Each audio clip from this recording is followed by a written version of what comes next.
Casey. Thank you, Madam Speaker. My question is to the Assistant Treasurer, and I ask the Assistant Treasurer to update the House on what the government is doing to strengthen the economy and bring government spending under control. And I further ask the Assistant Treasurer how the government's approach differs from previous approaches. I call the Honourable the Assistant Treasurer.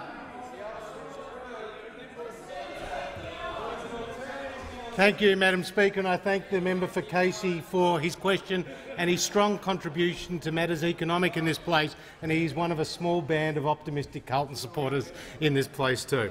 Madam Speaker, this budget delivers for families, jobs, growth and reins in government spending. We inherited government spending that was increased at 3.6%. And the IMF said that of 17 OECD countries, Australia had the highest and fastest rate of spending growth. But as a result of our policies, we have reduced spending growth to about 1.5% over the forward estimates, and debt under us will be $110 billion lower than it would be under the Labor Party. Now, Madam Speaker, I'm asked about any alternative approaches. Well, the biggest alternative approach and the biggest risk comes from the Leader of the Opposition, the man sitting opposite. Madam Speaker, consider this. In his budget and reply speech, the Leader of the Opposition spent an additional $220 million every minute, Madam Speaker. Every minute, Madam Speaker. He started the speech with a $52 billion black hole, and he finished the speech with a $58.6 billion black hole. Forget Lee Majors, the $6 million man. We now have Bill Shorten, the $60 billion man, Madam Speaker. Now consider this.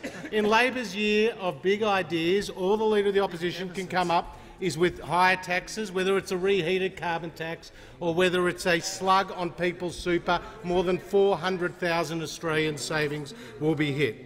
And consider this, that the closest the Leader of the Opposition has ever come to a budget surplus was in this newsletter that he released to his electorate, where he said, and I quote, "Back in surplus, on time as promised." Now, Madam Speaker, dare I say it, you can still get this community newsletter on his website today.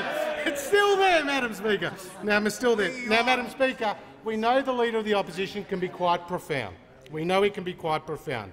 The future is the present. Anybody is somebody. If you don't know where you're going, every road will get you there.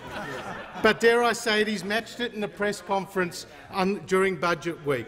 When asked about his economic plan for the country, he said, "If you can see down the road what's coming, then what you've got to do is get on with it and deal with it," Madam Speaker. Now, I don't know what Labor is dealing with, but it's definitely not dealing with the debt and deficit that Labor left behind. It's going to be roadkill. People's choice.